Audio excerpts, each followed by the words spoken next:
Hello art snackers, are you ready to ink things up a little bit? This is the time of year where artists everywhere are getting out their fine line pens and ink bottles and slipping into the inky depths of the art world. Well, it's no different over here. Welcome to Hot in the Shop.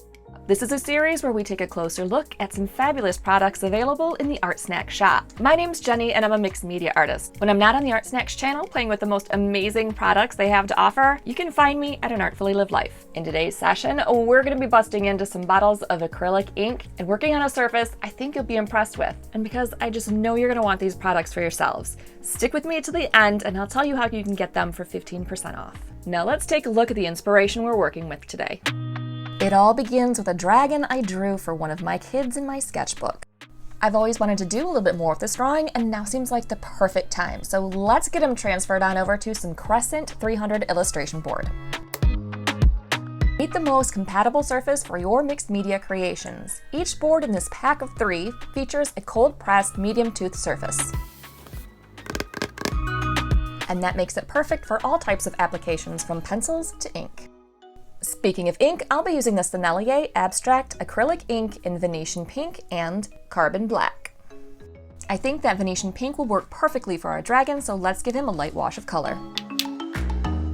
Over on the right of the screen, you can see I'm using the Elven Heritage Arts rectangular plastic palette. This little gem comes in handy when you're working with anything you want to dilute with water. For example, I have a few drops of undiluted Venetian Pink in the bottom round well. Then the well above it is the pink diluted with water. That's the mixture that's creating the light wash on our dragon. I'm going to be going back and forth, pulling from these 2 puddles, just depending on the look I'm going for. And right now, I want some concentrated color on these spiky features around his face. I can get a fairly decent transition between the dark part of the spike and where it meets the rest of the head. It's simply just a matter of holding back on the color in these transition points. Rinsing my brush, dabbing it onto a paper towel, and then just fanning out the color that's already on the board. And speaking of brushes, the one you see me using here is the King Art Premium White Nylon Round Brush, size 1. I'm not a big fan of leaving really harsh transitions when painting. This gentle blending from opaque concentrated color to light transparent areas is a process I do over and over and over and over again. For laying down ink on larger areas where I don't need a lot of detail, I find the King Art Golden Taklon Dagger Brush works perfectly. I can get a nice wide stroke of color by using the angled edge, and I can get into smaller areas with just the point of the brush. I gotta be honest though, I do opt for the smaller brush quite often, especially when I'm trying to communicate the form through highlight and shadow. And for all the brushwork I'm doing and water and ink that I'm laying down, I gotta say, this Crescent illustration board is handling it like a champ. The Sennelier ink is transparent and lends itself to being applied like a watercolor. However, it is water resistant when dry, so if you make a little mistake like I did here, you wanna catch it quickly. To fix a mistake like this while it's still fresh, just take your brush and add clear water to the area and then use a towel or paper towel to blot up the excess water. And just keep doing that while kind of scrubbing it with your brush. Luckily, it worked for me. I caught it in time, but there was a really good chance that I would not have been able to lift this color off. I think I've pushed this Venetian Pink about as far as it will go, but I still would like some darker values in the shadows. So let's bust out that Carbon Black. The pool of ink I'm using right now is pretty diluted with water, and I'm just doing the same thing with the black as I did with the Venetian Pink.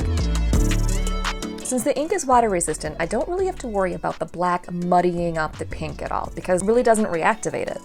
And because I've diluted this well of ink with a lot of water, it's just leaving a thin veil of pigment, and I think it looks a lot like how a shadow would. I really wanted some metallic accents for my dragon, so I got out my Kirotake Zig Higashiyama manga liner, and I'm using the color Copper. It has a fine nib, so it's perfect for details. I'm using it for any leftover spikes, the tip of his tail, and of course those claws. You know, it's hard to beat a fine liner for cleaning details up. And I know you've seen me use these before, but there's a reason. These King Art Inkline Fine Line pens, they're workhorses. They glide right over the surface of this illustration board and even the dried ink.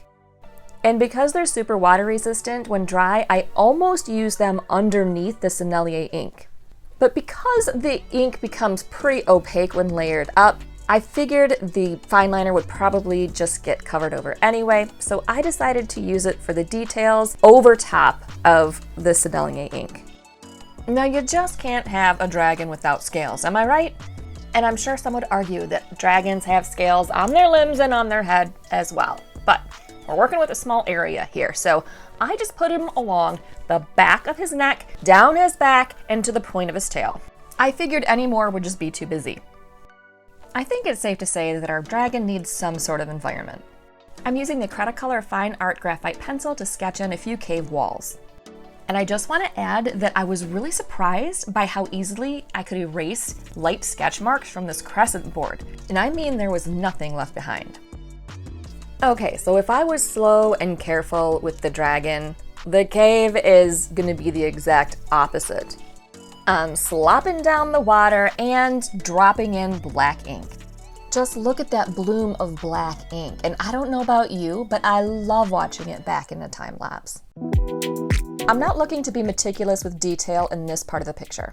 I'm adding in rough forms of stalagmites and stalactites because, I mean, come on, it's a cave.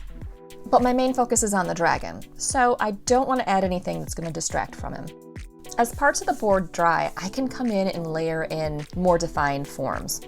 Really though, I'm just playing around with brush strokes. I do want to get a sense of depth in this cave.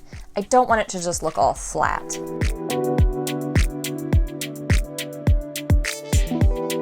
To make the idea that he is inside the cave believable, I have to give him shadows underneath his body, give him some weight, show that he is inside the cave. I was using the bigger dagger brush for all of the black ink out toward the corners, what actually is going to be the darkest and creates a look of being in the foreground. As I work into the background, I'm using a smaller brush for details. The ridges on the cave walls are definitely not as intensive as the details on the dragon, but this smaller brush helps so much.